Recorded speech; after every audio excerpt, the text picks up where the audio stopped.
लग्नाची पेढी या मालिकेचा आता लवकरच शेवट होणार आहे. या मालिकेचा शेवट खूपच जबरदस्त होताना आपल्याला पाहायला मिळणार आहे. यामध्ये होतं असं, की आता राघव आणि सिंधू हे हॉलमध्ये बसलेले असतात आणि ते आपल्या घरच्यांना एक वाईट बातमी देत आहेत. त्यांच्याकडे असलेला प्लॅन बी ते सर्वांना सांगत आहेत. राजश्री आणि रुक्मिणी राघव आणि सिंधू यांचा नक्की प्लॅन बी काय आहे ते ऐकत असतात आणि जेव्हा तो प्लॅन त्यांना समजतो तेव्हा त्यांना धक्काच बसतो. कारण सिंधूने सांगितलं आहे, मी आणि राघव सावी आणि विनू यांना घेऊन कायमचं परदेशात निघून जाणार आहेत. तेव्हा राजश्री, रुक्मिणी, रेश्मा, ऋतुजा यांना खूपच वाईट वाटतं. सिंधू आणि राघव हे घरून जाऊ नयेत असं त्यांना वाटत असतं, पण सिंधू सांगते की आता इथं राहणं सुरक्षित राहिलेलं नाहीये. सतत आमच्यावर हल्ले होत राहणार आणि आता आमच्यावरच होत आहेत. कदाचित उद्या ते विनू आणि सावी यांचं देखील काही बरं वाईट करू शकतील आणि त्यामुळंच असा प्लॅन बी आम्ही तयार केलेला आहे. राघव म्हणतो, सिंधू तू जे बोलतेस ते अगदी बरोबर आहे. मला देखील तुझं हे बोलणं पटतंय. आणि आता तो घरातल्यांना म्हणजेच आईला आणि काकूला म्हणजेच रुक्मिणीला सांगत असतो, की आता एकमेव हाच प्लॅन आमच्याकडे उरलेला आहे आणि हाच आहे प्लॅन बी. तेव्हा रुक्मिणी म्हणते, तुम्हाला असं वाटत नाही का, की तुम्ही त्यांना घाबरून जाताय? राजश्री तर रडायला लागते आणि म्हणते, राघव तुझ्याशिवाय मी जगूच शकत नाही. तू असं कसं विचार करू शकतो? तुम्ही जर का गेलात तर माझं काय होईल असा विचार तरी तुम्ही करायला पाहिजे होता. तेव्हा राघव आईला म्हणतो, की आत्ता सध्या आमच्या दोघांच्याही जीवाला धोका आहे. त्याचबरोबर मुलांच्याही जीवाला धोका आहे असं आता मला वाटू लागलेलं आहे. मला जर का पोलिसांनी पकडलं तर ते मला जेलमध्ये टाकतील आणि मी न केलेल्या म्हणजेच मधूच्या खुनामुळे मला फाशीची शिक्षा देखील होऊ शकते. त्याचबरोबर सिंधूवर आज जो झाला होता हल्ला तो देखील जीवघेणाच होता. सिंधूचंही काही होऊ शकतं. त्यामुळेच आम्ही हे करतोय असं ती म्हणत असते आणि तेव्हाच सिंधू थोडंसं हसायला लागते. तेव्हा राघव म्हणतो, आत्ताशी कुठं मज्जा येत होती तोपर्यंत हसायची काहीच गरज नव्हती. सिंधू म्हणते, माझ्या जवळच्या माणसांना मी इतकं खोटं बोलू शकत नाही. ते तुम्हाला जमत असेल पण मला मात्र अजिबात जमत नाही असं म्हणून सिंधू हसत असते. तेव्हा राघव म्हणतो, आमचा प्लॅन बी काय आहे ते आता आम्ही सांगतो. खरं तर आम्हाला कुठेसुद्धा जायचं नाहीये. मधूला घराच्या बाहेर काढण्याचाच हा एकमेव प्लॅन आमच्यासमोर उरलेला आहे आणि आता तोच प्लॅन आम्ही सक्सेस करणार आहे. राघव आणि सिंधू जेव्हा असं बोलतात तेव्हा घरातल्या प्रत्येक सदस्याला बरं वाटतं आणि त्यांच्या चेहऱ्यावर हास्य येतं. तर इकडे आता मधू आणि श्रीकांत वकील एकमेकांशी बोलत असतात. मधू पुरती चिडलेली आहे आणि श्रीकांत वकिलाला म्हणते, की आज केवळ तुझ्यामुळं राघव पळून गेला आहे आणि सिंधू देखील त्याच्याबरोबर पळून गेलेले आहे. पण ते जास्त दिवस माझ्यापासून दूर जाऊ शकणार नाहीत आणि जर का ते दोघं गेले तर त्यांची चिल्लीपिल्ली म्हणजेच सावी आणि विनू यांना मी पकडून आणेल. मी त्यांना किडनॅप करेल. पण काही जरी झालं तरी राघव आणि सिंधू यांचा बदला घेतल्याशिवाय मी राहणार नाही. तेव्हा वकील म्हणतो, तुझ्या डोक्यात काय काय कल्पना चालल्या आहेत ना त्या मला जरा नीट सांग. आत्ताचा प्लॅन हा आपल्याला खूप व्यवस्थित करणं गरजेचं आहे. कारण आजचा प्लॅन आपला पुरता वाया गेलेला आहे. मधू म्हणते, हा सगळा प्लॅन फक्त तुमच्यामुळे वाया गेलेला आहे. आता मला तर तुमची मदत घ्यायची सुद्धा इच्छा होत नाहीये. तेव्हा वकील म्हणतो, प्रत्येक वेळेस मी चुकणार नाही हे लक्षात ठेव आणि आता यावेळेस आपण असा प्लॅन करूया, की राघव आणि सिंधू या दोघांनाही समाप्त करून टाकूया. त्यांना समाप्त केलं म्हणजे ही केसच कायमची संपून जाईल आणि आपण दोघंही निश्चिंत होईल. तुझा बदला देखील पूर्ण होईल. हे ऐकल्यावर मधूला देखील ही गोष्ट जराशी बरी वाटते. मधू म्हणते, असं होऊ शकेल का? तेव्हा तो म्हणतो, अगदी नक्की होऊ शकेल. राघव आणि सिंधू आपल्या तावडीतून निघून गेले असतील पण त्यांच्या घराच्या बाहेर आपले हेर आहेत.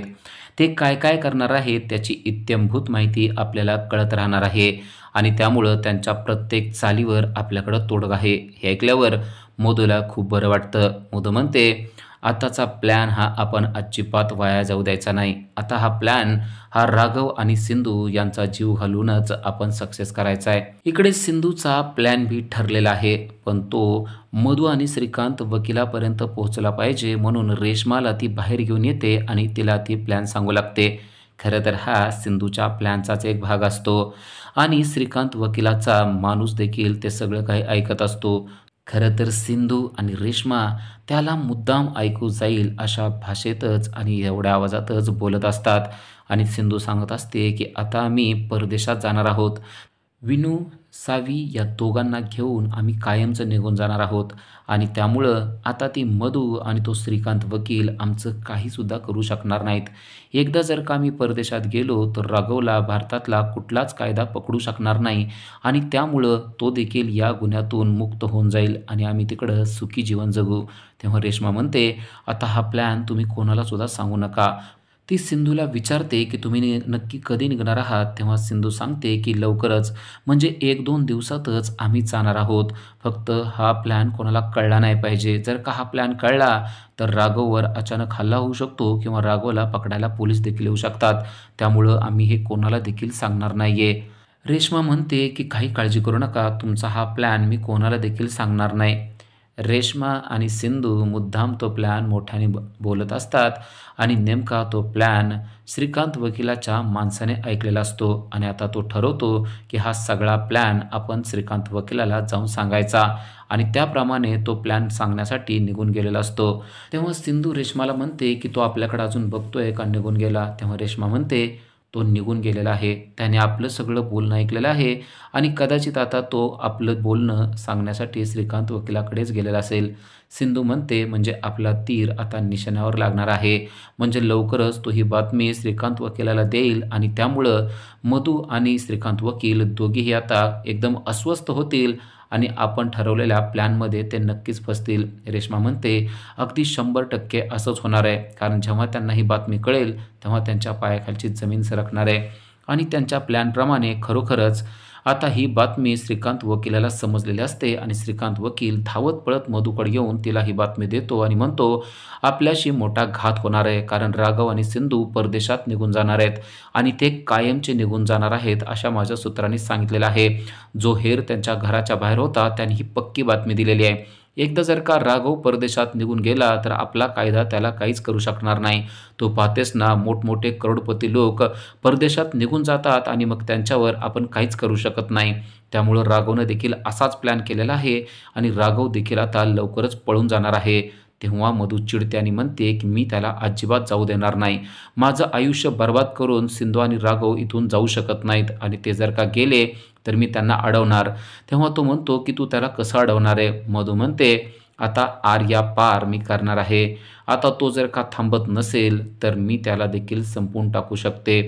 वकील म्हणतो, तू जे बोलतेस ते करू शकणार आहेस का? मधू म्हणते, मी जे बोलते ते करूनच दाखवत असते. जर का त्या दोघांनी खरोखरच परदेशात जाण्याचा प्लॅन केला असेल तर मी त्यांना या ग्रहावरूनच कायमचं पाठवून देणार आहे. मी त्यांना स्वर्गात पाठवून देणार आहे कारण त्यांची जागा आता तिकडंच आहे. असं म्हणून मधूने आता मनाशी खुणगाटच बांधलेली असते की सिंधू आणि राघव यांना संपवून टाकायचं आहे. आजपर्यंत त्यांनी माझा खूप छळ केलेला आहे. माझा छळ राघवने तर केला आहेच, पण त्याचबरोबर हा सगळा छळ करणारी या पडद्यामागची व्यक्ती म्हणजे सिंधू होती. त्यामुळं सिंधूला देखील मी सोडणार नाहीये.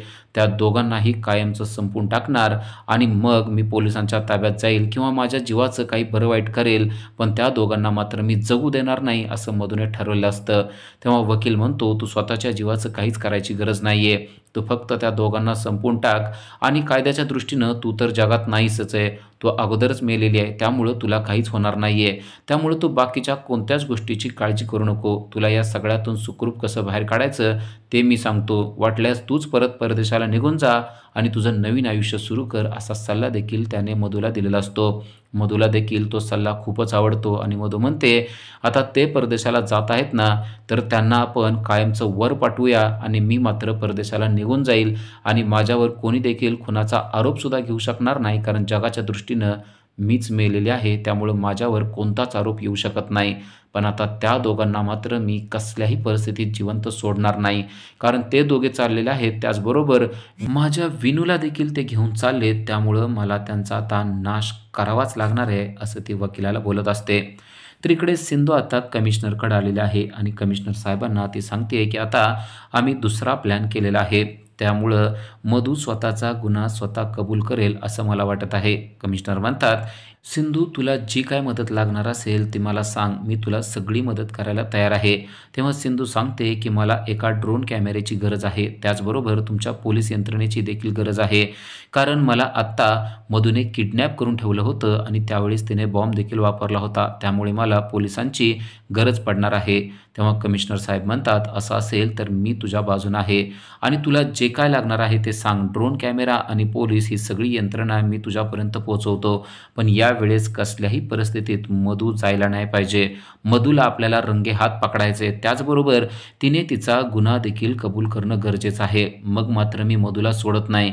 तिला कडकमधली कडक शिक्षा मी देतो म्हणजे देतो." असा शब्दच आता कमिशनर साहेबांनी सिंधूला दिलेला असतो. तेव्हा सिंधू म्हणते, "हा प्लॅन अजिबात फेल जाणार नाहीये. कारण हा शेवटचा प्लॅन आहे आणि या प्लॅनच्या पुढं आम्ही काहीसुद्धा करू शकणार नाही. कारण आता राघव स्वतः घराच्या बाहेर पडत आहेत आणि त्यामुळं आपल्याला हा प्लॅन सक्सेस करणं गरजेचंच आहे."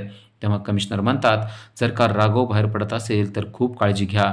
कारण राघव जिवंत नाहीये असं सर्व जगाला माहिती आहे. पण तो जर का जिवंत आहे असं कळलं आणि हा जर का प्लॅन फेल झाला तर मग मात्र मला राघवला देखील अरेस्ट करावं लागणार आहे आणि यातून जर का मधू पळून गेली तर राघव मात्र पोलिसांच्या ताब्यात सापडणार आहे. ही गोष्ट लक्षात ठेव." असा देखील सल्ला त्यांनी सिंधूला दिलेला असतो. आता ठरलेल्या दिवशी सिंधू आणि राघव मात्र घराच्या बाहेर पडलेले असतात.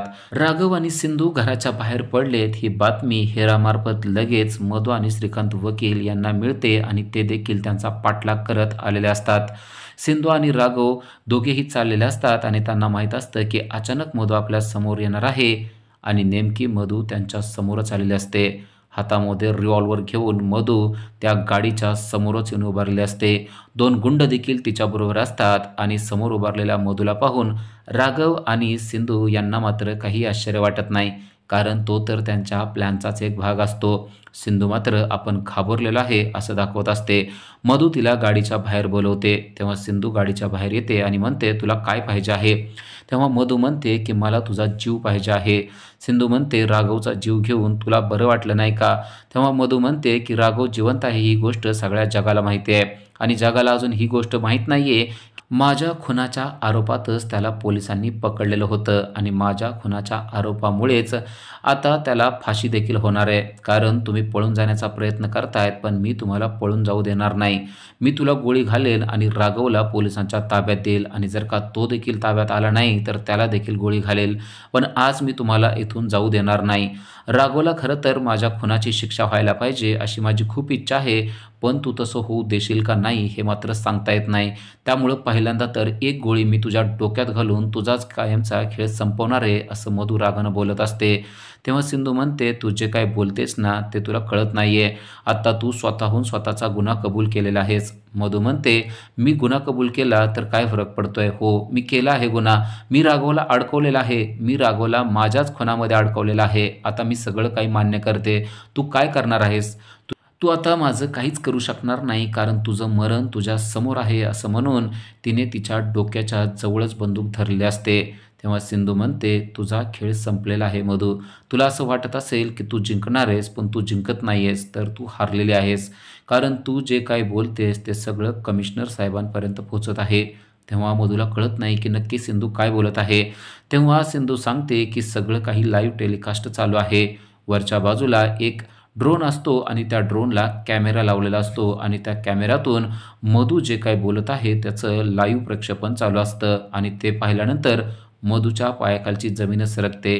मधू ड्रोनला पकडण्याचा प्रयत्न करते पण तोपर्यंत ड्रोन मात्र उडून जातो आणि मधूचं सगळं काही त्याने ऐकून कमिशनर साहेबांपर्यंत पोहोचवलेलं असतं. कमिशनर साहेबांनी मोबाईलवर ते सगळं रेकॉर्ड देखील केलेलं असतं आणि पोलीस यंत्रणेला सिंधूच्या मदतीला देखील पाठवलेलं असतं. आत्ताच्या आत्ता जाऊन सिंधूची मदत करा आणि त्या मधूला जिवंत पकडून घेऊन या. त्या मधूला जी काही शिक्षा द्यायची आहे ती पोलीस यंत्रणा देईल. कडकमधली कडक शिक्षा त्याला द्यायची आहे असं फरमान देखील त्यांनी पोलिसांना सोडलेलं असतं. तर इकडे मधू मात्र आता पश्चाताप व्यक्त करत आहे. ड्रोन निघून गेलेला आहे आणि आता आपलं काही खरं नाहीये असं तिला वाटत आहे. पण त्याच वेळेला सिंधूने मात्र तिची रिव्हॉल्वर काढून घेण्याचा प्रयत्न सुरू केलेला असतो. राघव देखील त्या झटापटीत तिची मदत करत असतो आणि आता तिघांमध्ये जबरदस्त छटापट सुरू असते.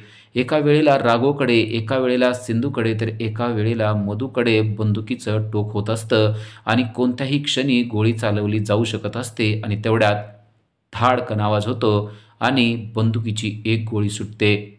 नक्की गोळी कोणाला लागले हे कोणालाच कळत नाही आणि थोड्याच वेळात आपल्याला समजतं की ती गोळी मधूला लागलेली असते. मधू शांत झालेले आहे. आत्तापर्यंतचे मधूचे केलेले कारस्थान मधूवरच उलटलेले आपल्याला पाहायला मिळत आहेत. एका गोळीत मधू खाली पडलेले आहे. मधू रक्ताच्या थारोळ्यात खाली पडलेले असते. मधूच्या हातानेच मधूला गोळी लागलेली आहे आणि मधूने स्वतःहूनच स्वतःला संपवलेलं आपल्याला पाहायला मिळतंय. राघवच्या प्रेमाची अपेक्षा करणारी आणि त्यासाठी राघवला देखील संपवण्याचा विचार करणारी मधू स्वतःच्या विचारानेच कायमची संपून गेलेली आपल्याला पाहायला मिळते. विनाशकालीन विपरीत बुद्धी म्हणतात तशीच बुद्धी सुचलेली मधू स्वतःच्याच बंदुकीच्या गोळीनं स्वतःलाच गोळी झाडून घेऊन कायमची संपून गेलेली आहे.